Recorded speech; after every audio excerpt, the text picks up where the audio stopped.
Hello, welcome to Microfiche Microphone. I'm Micah, and on this channel we look at microfiche from the past, old newspaper articles in the public domain. We look at them with our modern eyes, our modern perspective, and see what we can learn from them.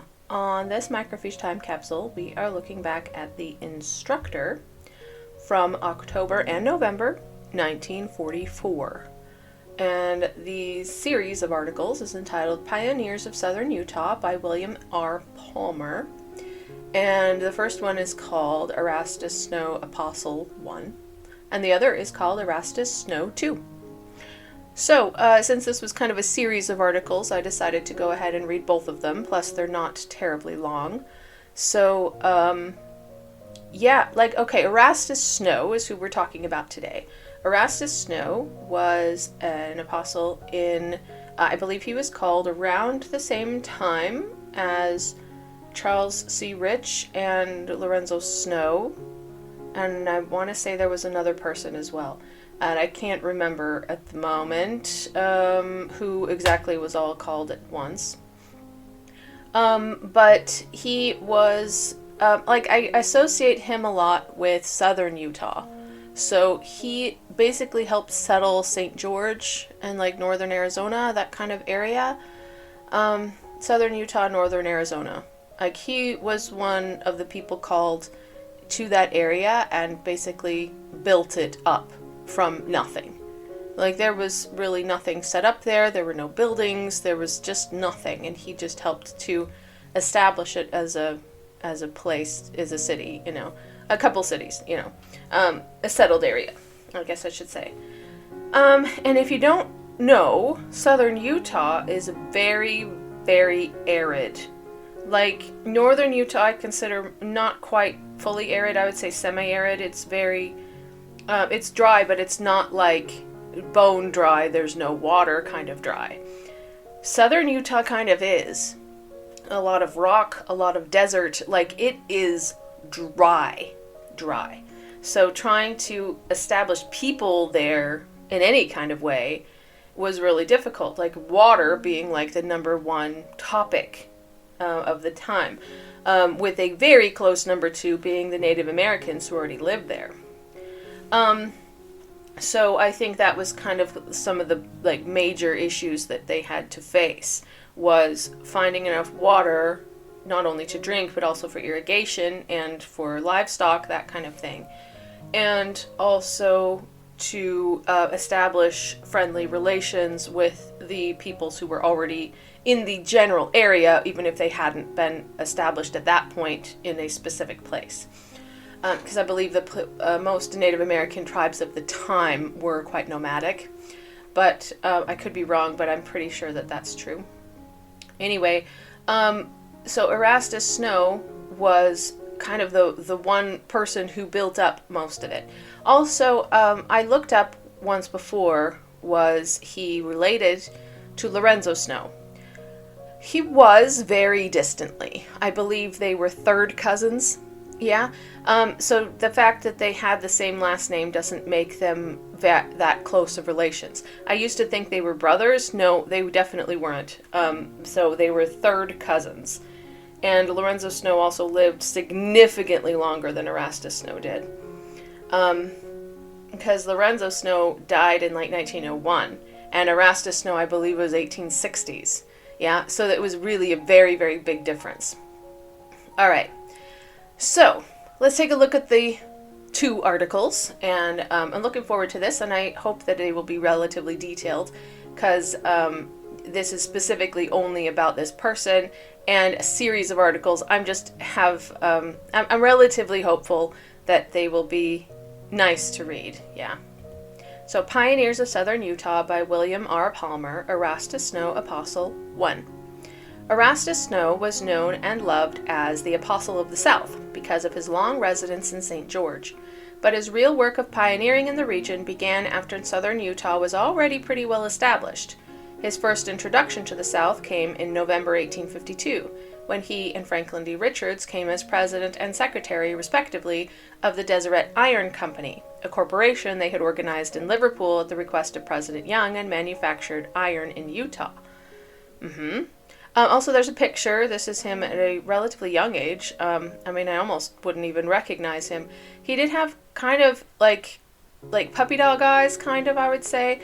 And he, like, in every picture I've seen, his mouth turns down, which makes me wonder if he was just a very serious person, or was it just him posing for the picture, since you had to stay still for so long that at the time people would, like, let their face rest instead of trying to smile. But some of the other people had reasonably pleasant looks on their faces. Like John Taylor always had a little turn up on the edge of his mouth. Erastus Snow just didn't. He just always looked kind of sad to me. So I'm not sure if that was his nature or if it's just because of the picture. So make of that what you will. Erastus held that position until the company a decade later became defunct, and his management of the concern was pretty much by remote control. You know, it's funny that they use that phrasing before what we consider remote control's a thing. You know, I guess the remote control at the time was writing letters, you know. He came to Cedar City only to attend the annual meetings when he was not somewhere else performing another mission for the church. On the occasion of these visits, he remained only long enough to hold the meeting, hear the report, give his instructions for another year, and then he returned to Salt Lake City. Really? See, I thought that he lived there. Like, I was under the impression that he lived there most of the year. Elder Snow was not identified in any other connection with the settling of southern Utah until December 1861, when he and Orson Pratt led about 200 families down to found the city of St. George on the Virgin River. Okay, so I wasn't completely off. Okay, by this time, however, Parowan and Cedar City were over 10 years old, with both church and civil jurisdictions well established, and the settlements of Harmony, Santa Clara, Beaver, Paraguna, I think, Summit, Washington, Pine Valley, Pinto, Tokerville, and Virgin were several years old. Some of these settlements became good bases of supply for the newly founded city of St. George. Okay. Erastus Snow is justly framed as a man of wisdom. He was also one of the great missionaries of the church, a work he began while he was still in his teens and the church itself not 4 years old. Okay, so he joined the church when he was in his teens, then, shortly after it was founded. All right. Oh, yeah. I'm trying to remember who baptized him. It was somebody who apostatized later. Was it Luke Johnson? Or John F. Boynton? I can't remember. I'll have to look it up. Well, I'm hoping they'll tell us. But it was one of the ones who apostatized early, and then he was baptized by one of them, and it was kind of famous that he had done this. I think it was him. I think that was it. Anyway, let's keep reading. There must have been a strong dash of the blood of Israel, that blood that believes, in the veins of the Snow family, for the father and mother and 11 children accepted the gospel at an early date. Erastus heard Orson Pratt and Luke S. Johnson. He doesn't have a middle name, by the way. His name was Luke Johnson. Okay, so I'm going to drop the S, even though it's written here. And Luke Johnson preached of the new church, its prophet, and the Book of Mormon. When he was only 14 years old, yet he understood and believed what they said. The Lord gave him a testimony at that time which never faded, but grew brighter with the years. His brothers William and Zerubbabel, it's such a weird name, were the first of the family baptized, and in February 1833, William, who by this time was an elder, baptized Erastus. Oh, and the other members. Okay, then I must have been thinking of somebody else.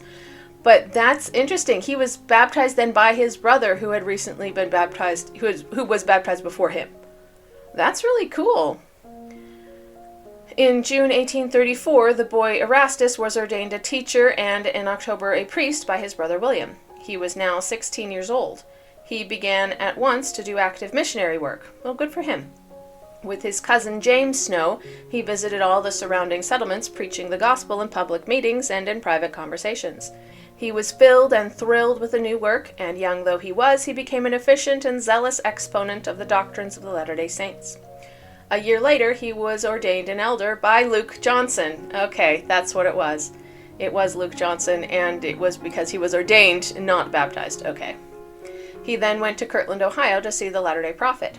Joseph received him kindly, and he lived in the Smith home for several weeks. In 1836, he was ordained to 70 and sent on a regular mission through the eastern states, where he brought many members into the church. It is not the purpose of this short sketch to detail the story of the active early life of Erastus Snow.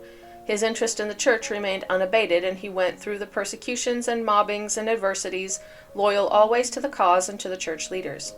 In Far West, he married Miss Artemisia Beeman, who shared with him all the ups and downs of his eventful life. Erastus Snow never moved rashly. He was thoughtful, deliberate, and often slow, provokingly slow in answering a question. Okay, so he had kind of didn't have super fast reflexes, yeah? Some people need some processing time, and that's fine. Maybe, possibly even an auditory processing disorder, yeah? Like, let's just give me some time. Let me think about it. I'm just lagging, it's fine. I'll get it. Like the ripened grain, his full head was always tipped in meditation. Okay. Because he thought things through, his answers, when they did come, were sound.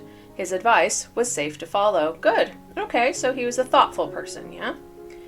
The first visit of the great pioneer to Iron County proved him to be a shrewd businessman. He and Franklin D. Richards purchased the iron works, lock, stock, and barrel from the settlers of Cedar City for the paltry sum of $2,865.65. It's really, I hate it when they write it out like that. It's easier to read if it's in numbers. And got the owners to take that in stock in the Deseret Iron Company. The property consisted of iron mines, coal mines, an iron furnace, 7 coke ovens, I don't know what that is, a smith shop, office, pattern, and molding shop, all the company's wagons, chains, tools, and other effects. Okay, so they purchased the whole thing. I got it. This ironworks transaction reveals the splendid spirit of the people. They had founded Cedar City as missionaries sent to manufacture iron, which was sorely needed in all the Mormon settlements. 35 men, without help from the church, wholly on their own resources, had put a hard year's work into laying the foundation for an iron industry. They had built up the property as indicated above and had made a demonstration run of the iron furnace. Then word came that Snow and Richards had organized a company in England with British capital to purchase their holdings and continue the enterprise. Of their coming, the Minute Book records, on the 24th of November, 1852, Snow and Richards arrived and had several meetings, and excellent instructions were given by them, urging the absolute necessity of manufacturing iron as quickly as possible. On the 29th of November, a meeting was held in the schoolhouse of the Brethren of the Iron Company, when it was resolved that the company sell out to Snow and Richards. Also resolved that the company agree to take whatever Snow and Richards say they will give, and that it be left entirely with them. At a meeting held in the schoolhouse that evening, Snow and Richards offered the company $2,865.65. See, I like it written out like that, which the company unanimously accepted. The price offered was not 5% of the cost of the actual physical improvements, to say nothing of the value of the iron and coal mines. Really? Okay. So basically they undersold it? Like, why would you do that? The right of ownership in those who built the works is fully recognized by both parties to the contract, yet no spirit of selfishness is evidenced on the part of the people in mercenary bargain driving. There was, however, disappointment at the low figure set. Well, I don't blame him. Geez, 10%, 5%. Geez. Time proved that Erastus Snow was a better colonizer and spiritual advisor than industrialist, okay? The enterprise failed in his hands, for he was entirely outside of his field of experience or interest. Yeah, don't start fields and don't start companies that you know nothing about. Like, that is my, advice to anybody. You need to know something about what you're doing. You need to know what the issues are, what things you deal with every day, how to maintain good, high quality standards, things like that. If you know nothing about them, you're not going to be able to keep it up. Yeah? As scouts with the Vanguard Company of Pioneers, he and Orson Pratt were the first of the Mormons to enter Salt Lake Valley. Well, among them, yeah. They were there on July 21st, 3 days ahead of Brigham Young and his Pioneer Company. In 1848, Erastus was chosen a counselor to Charles C. Rich, president of Salt Lake Stake of Zion, and on February 12, 1849, was elevated to the apostleship. Okay, so 1848, he was chosen as counselor to Charles C. Rich. Because I thought John Smith was the president of the stake, but maybe he was only there for a short time. And then Charles C. Rich was president and called Erastus Snow as his counselor. Okay, I get it. I think I'm following, sort of. Soon after he became an apostle, he was sent to open a mission in Denmark. Oh gosh, I forgot about that. Yeah, he was connected with Anton H. Lund, because Anton H. Lund was from Denmark, and he was one of the first converts in the area. So, yeah, really cool. With several companions, he reached Copenhagen in June 1850 and opened the gospel to the Scandinavian countries. The first baptisms were held in the river Øresund near Copenhagen on August 12th. Scandinavia was ripe for the gospel harvest, and in 6 months' time these missionaries had brought 600 converts into the church, including Anton H. Lund, who was, I believe, 12 years old at the time. I hate that it just stops there. Like, there's no wrapping it up, there's no continued on in the next, issue or whatever, nothing, it just ends. Annoying. But let's move on to the November article. But this is why we are doing more than one, because just one would not be enough. So, moving on to the second one. Pioneers of Southern Utah, William R. Palmer, Erastus Snow 2. Alright, there's a picture, first of all. This is the one I think is the most famous one of him, or all the other ones are like based off of it. But like I said, his mouth turned down on the side, and I don't know if that was on purpose just for the picture, or if he was kind of a sad, depressed kind of a person. Maybe he was. And then the puppy dog eyes, yeah. Alright. The people of the South regarded Erastus Snow as the Lord's spokesman to them. If he blessed them, they accepted his words as a blessing from the Lord. If he rebuked them, they humbled themselves before the throne of grace. There were many remarkable incidents which confirmed their faith in him. In late March 1864, Erastus came to Cedar City in quest of breadstuff for the city of St. George. Alarm was felt that their stocks of grain would not hold out until harvest. David Bullock had a wagon loaded with wheat to take to the Nevada mining camps. He was badly in need of money. Erastus Snow and Bishop Henry Lunt went to his home at 4 o'clock in the morning to stop that shipment from going out. Sitting on the foot of the bed, Erastus told David the conditions in Dixie and asked how badly he needed the money. David explained his circumstances and said he had planned to make the trip now so that he could get back in time by the time farm work would be on. How much do you expect to get for that grain? Erastus asked, and David said he thought it should bring 3 to 4 cents a pound at the mines. David, said Erastus, your grain should bring you that much money, and that this is the best time for you to go. But in view of the situation in Dixie, we would like you to wait a couple of weeks. We are taking stock of our supplies, and as soon as results are known, I will see you again. David waited with a bit of impatience, but people seldom said no to Erastus Snow. I wonder how. Wonder why. Like that's kind of interesting. He has kind of a way of talking to people that would persuade them. 10 days later, Erastus returned and told David that he thought the people could spare his load of grain. He said, the Lord bless you, David, and give you a prosperous trip that will make up amply to you for the time you have lost in waiting. Okay. By the time Bullock reached Pioch, I don't know how to pronounce that. Okay, let me try again. So, by the time Bullock reached Pioch, the word had gone out that the Mormon towns were short on grain, and this would mean famine in the Nevada camps also. David had no trouble selling out to the first dealer he called on at 6 cents a pound.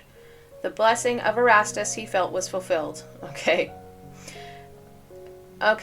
Interesting. But it sounds almost like a problem of his own making, because if Erastus Snow was going around saying, hey, we're having some problems with getting enough food, we're really concerned about it, and then the Nevada camps were like, well, then we're going to have trouble too, then it was because he said that caused it. I don't know. I don't feel like this was so much a prophecy as it was him causing it to happen.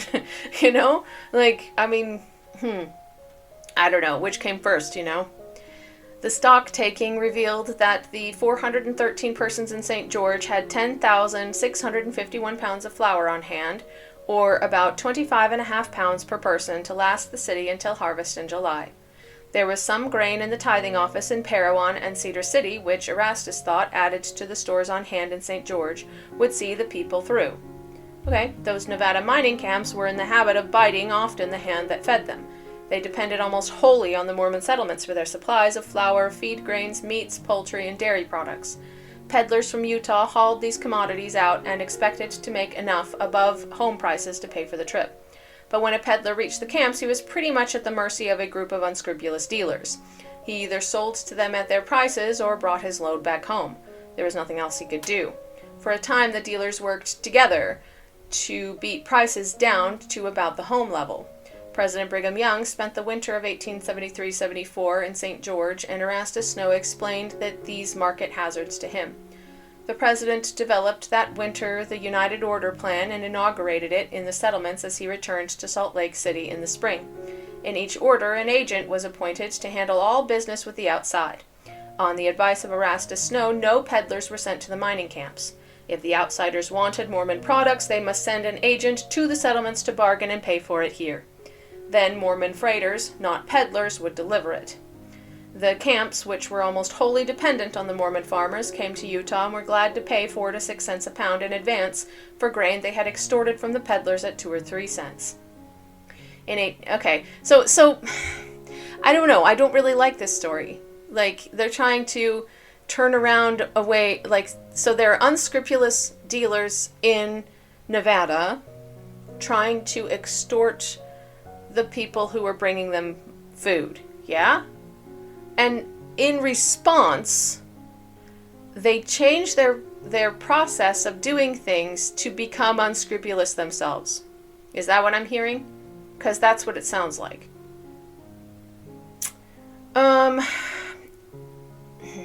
Like, they're kind of shafting the Nevada people. They're refusing to take it to them, you know? And I get it. You can refuse to take it to them if they're being unscrupulous, but, like, I don't feel like that's the morally right thing to do. So I'm not sure. I understand they were being taken advantage of, but does that then justify you taking advantage of other people? You know what I mean? So that's just my question to the void. I don't really want an answer, but it's just something to think about when you're reading these kind of stories. In 1879, Erastus Snow was asked by the church to select 100 young couples in southern Utah to send them out into the troublesome Indian country along the Colorado River to found a settlement as near the 4-state corner as possible. Yeah, I remember that. It was really interesting to read that talk about it, too. April 6, 1880, those missionaries, most of whom were from Parowan Stake, founded the town of Bluff in the very southeast corner of Utah. It proved to be one of the most dangerous and difficult colonizing missions ever undertaken by the church. Yeah, it doesn't really sound like a good area to be in. Their town was situated in the heart of renegade Indian country. The Indians were mixed Utes, Pahoots, and Navajo. They were not only unfriendly to the whites, but were also having frequent quarrels among themselves. The country was not adapted to farming because of the difficulties of taking water out of the San Juan River. That's what I said. Water was like their number one issue. It had good grazing possibilities, but the losses from Indian stealing made the livestock business both unprofitable and hazardous. It was 200 very rough miles to the nearest store or source of supplies. Yeah, sounds fun, right? I would hate to live in a place like that. The missionaries accomplished a fair measure of success in making friends with the Indians and stopping their raids upon the Mormon settlements to the west and north, but they could make little or no financial headway themselves. They were serving as shock absorbers between the renegade Indians of Colorado, New Mexico, and Arizona and the Mormon towns of Utah.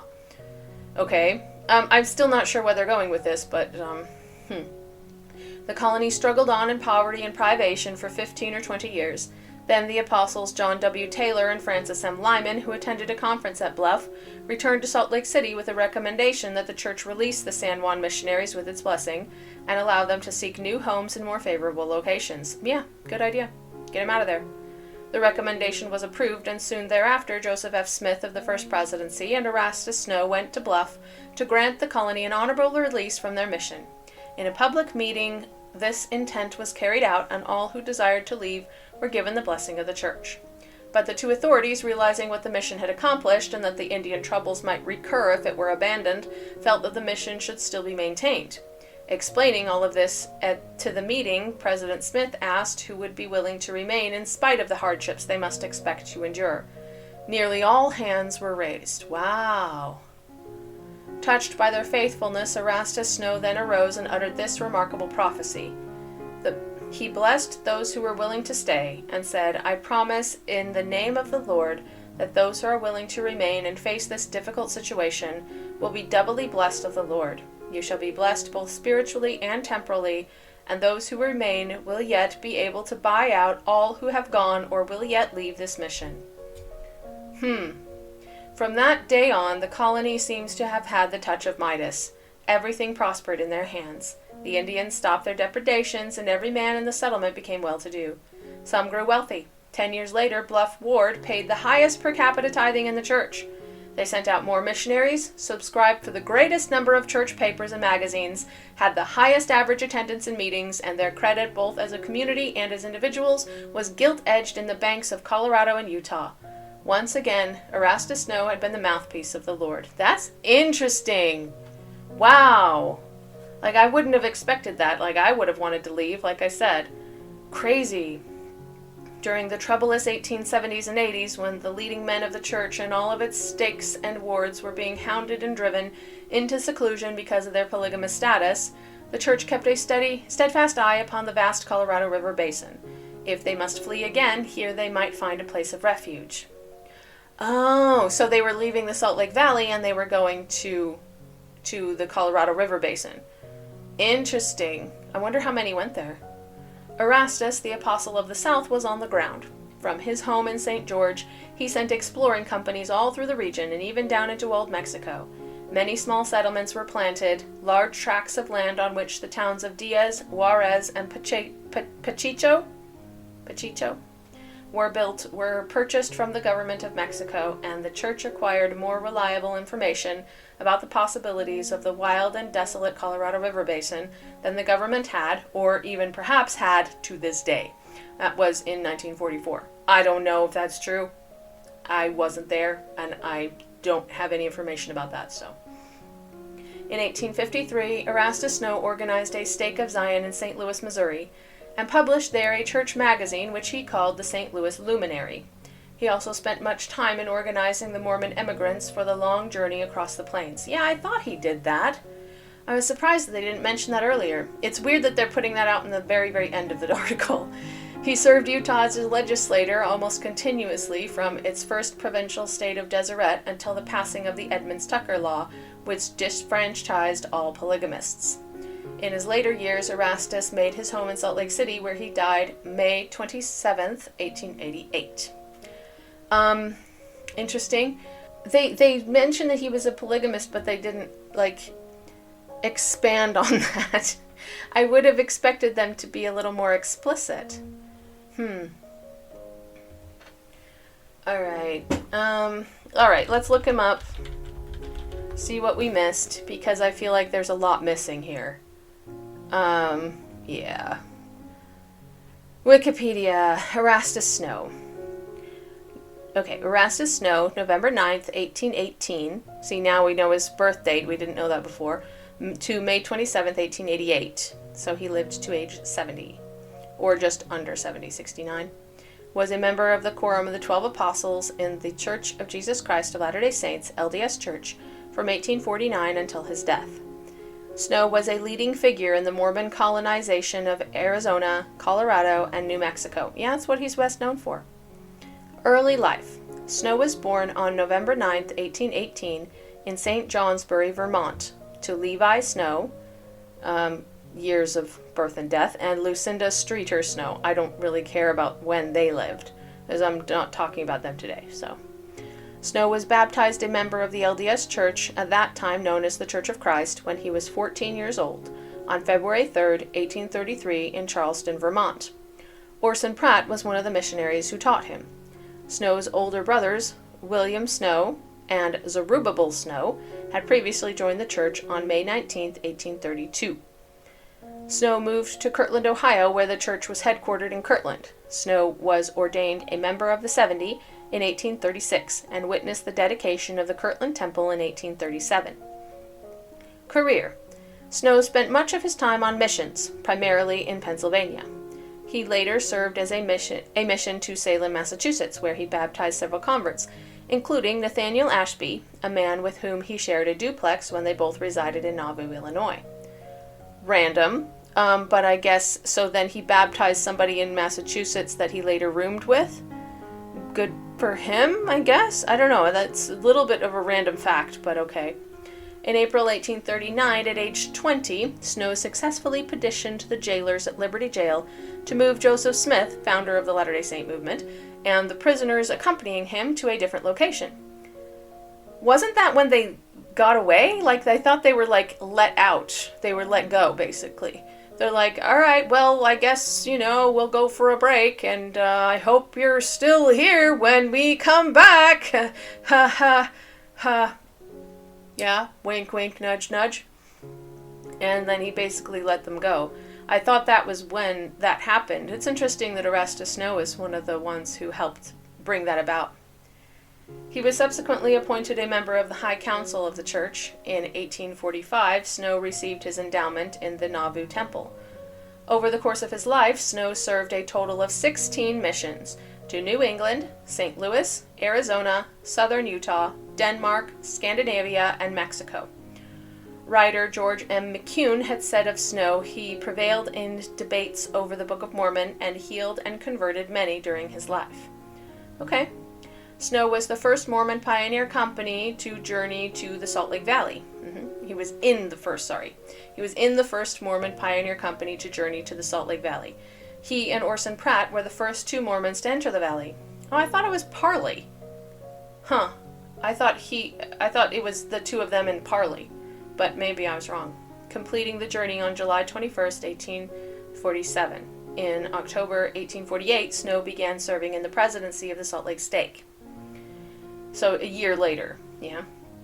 On February 12th, 1849, Snow was ordained a member of the Quorum of the 12 Apostles.